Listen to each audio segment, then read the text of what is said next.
This year, I wanted to do an overrated and underrated movies of the year video that kind of paired ones that were very similar. And I still picked five overrated movies and five underrated movies, but paired them together. And it'll probably make sense when I go through my list. First pairing is of The Souvenir is overrated, while The Art of Self-Defense is underrated. The Souvenir was, according to numerous critics, one of the best movies of 2019, and of course it would be, because it's the exact kind of bitter, pretentious, and up-its-own-ass crap that critics go crazy over. This so-called bold film about a young film student forced to confront the man she's in a toxic relationship with is the type of self-gratifying slog that makes people hate movies that consider themselves art house.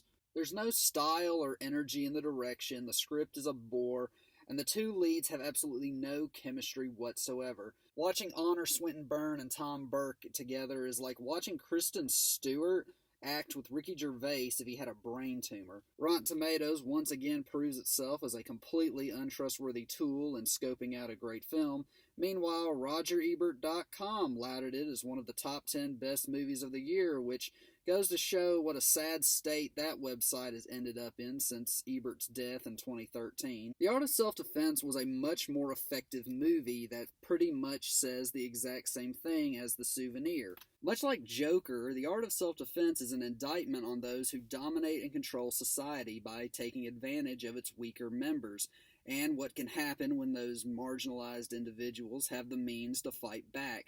An original and quite funny film that looks at toxic masculinity with a fresh pair of eyes, The Art of Self-Defense has the qualities that The Souvenir lacks, those qualities being a sense of humor, great performances, and one of the most original scripts of the year. Next, Greener Grass is overrated while The Death of Dick Long is underrated. Greener Grass was the most pointless exercise in indie filmmaking I experienced in 2019. Aiming for the same targets that 90s suburban satires like American Beauty and Pleasantville did, Greener Grass misses the mark big time. Never really funny or searing, this weird for the sake of weirdness surreal comedy doesn't know what it's supposed to be saying. You could honestly take most of the scenes and rearrange them in any order and you'd still have a clueless movie that looks like an SNL short. On the other hand, I not only laughed at the death of Dick Long, but I felt sad for the characters despite the sick turns the movie takes. Both of these movies are almost indescribable, yet it's Dick Long that, without giving too much away, was a movie of true originality, released in a year that was sorely lacking in it.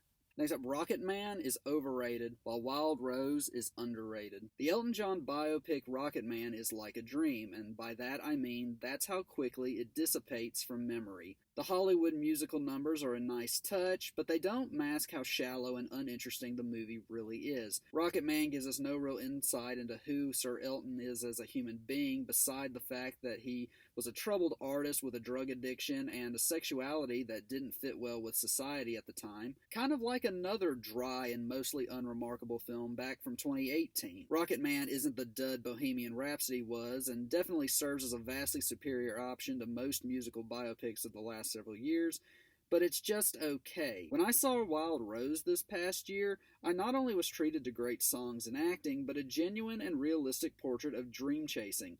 Wild Rose is like A Star is Born if the young wannabe star didn't have a Bradley Cooper drop into her lap and help make all her wishes and fantasies come true. It focuses on the main character's troubles, both past and present, and relationships with mainly her mother, who demands that she take responsibilities for her own kids before going after a dream that takes her to Opryland. It's a more rewarding and memorable movie that reminds us that it's okay if our plans don't always work out. Next, How to Train Your Dragon: The Hidden World is overrated, while Missing Link is underrated. The third How to Train Your Dragon film had a lot of potential, but it only half delivered on it. Because of how much I loved the first two in the franchise, The Hidden World left me underwhelmed. I think what let me down most about it was how predictable the story was written, and also because I found the voice acting to be kind of emotionally removed. During key emotional scenes, the actors sometimes sound unsure what emotion is supposed to be conveyed at that exact moment, and you can really tell that the conversations they have with other characters were not recorded at the same time.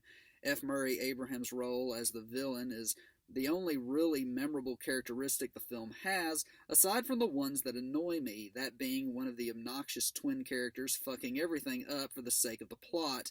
I really don't like it when animated movies have characters make stupid or irresponsible decisions for no other reason than because the story needs them to. This was exactly my problem with Ralph Wrecks the Internet from 2018. Overall, it was a fine send-off, but falls short when compared to its predecessors, which are both two of the best films DreamWorks Animation has ever made. Missing Link, meanwhile, wasn't the box office hit it should have been. Like most of Laika Studios' products, it failed to reach a wide audience and suffered financially as a result. Laika as a whole doesn't get the praise I think it deserves. Not only has it kept the art of stop-motion animation alive in the age of CG animation, but it has adapted the style to modern times with intricate uses of lighting, cinematography, and advanced puppetry. I really respect the level of dedication to craftsmanship, while overpaid studios like DreamWorks and Disney have shamelessly settled for mediocrity in recent years. In spite of its simple plot, Missing Link is incredibly fresh and sweet, and benefits not only from its great visuals, but also from its very funny and exciting adventure story and endearing lead voice performance by Zach Galifianakis. It's a proud yet modest delight that did manage to score some awards these past few months, suggesting that Laika may be earning some well-deserved fans before too long. Finally, SpiderMan Far From Home is overrated, while Fast Color is underrated. I know I'll get hate for this, but DC came out with the better films in 2019. Joker and Shazam were both better than anything Marvel pushed this year, including the audience favorite Endgame. Avengers was really good, but sadly it got sandwiched between two of the most mediocre offerings they've ever had. Far From Home is worth fans' time, but it isn't perfect. It definitely had some big shoes to fill following the largest film in the franchise yet, and it may be because of that why it seems so uncertain of where its focus lies.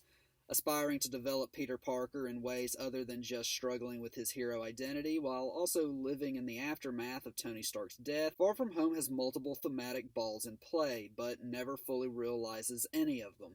The role the villain Mysterio plays is pretty dull, considering it's based on a twist you already know going into it. Even with my limited comic book knowledge, I can recognize that he is an iconic Spider-Man rogue. Lastly, this movie uses way too much of Peter's friend Ned. I don't think he's in the film any more than he was in Homecoming, but in that movie he at least benefited enough of the story to justify how much screen time he got. A more unusual and unconventional take on the superhero genre came in the form of a movie called Fast Color that, unlike Far From Home, really lets you in on what it's like to come to terms with your superpowers. The pacing is a bit slow and some of the special effects look like they were done by a teenager with Adobe After Effects, but what I really responded to was how this character-driven action film focuses more on a hero learning how to hone her powers while being hidden from sight rather than showing them off to adoring masses. The dystopian tone and parental bond give Fast Colors a similar feel to 2017's Logan and proves almost as rewarding as that film. It's hard to be a hero, and this movie shows that. Thank you so much for watching. I'll be having my videos for the top 10 best and worst films of 2019 coming up before the Oscar ceremony. I'm Logan D. McCoy, and this is Real McCoy Reviews.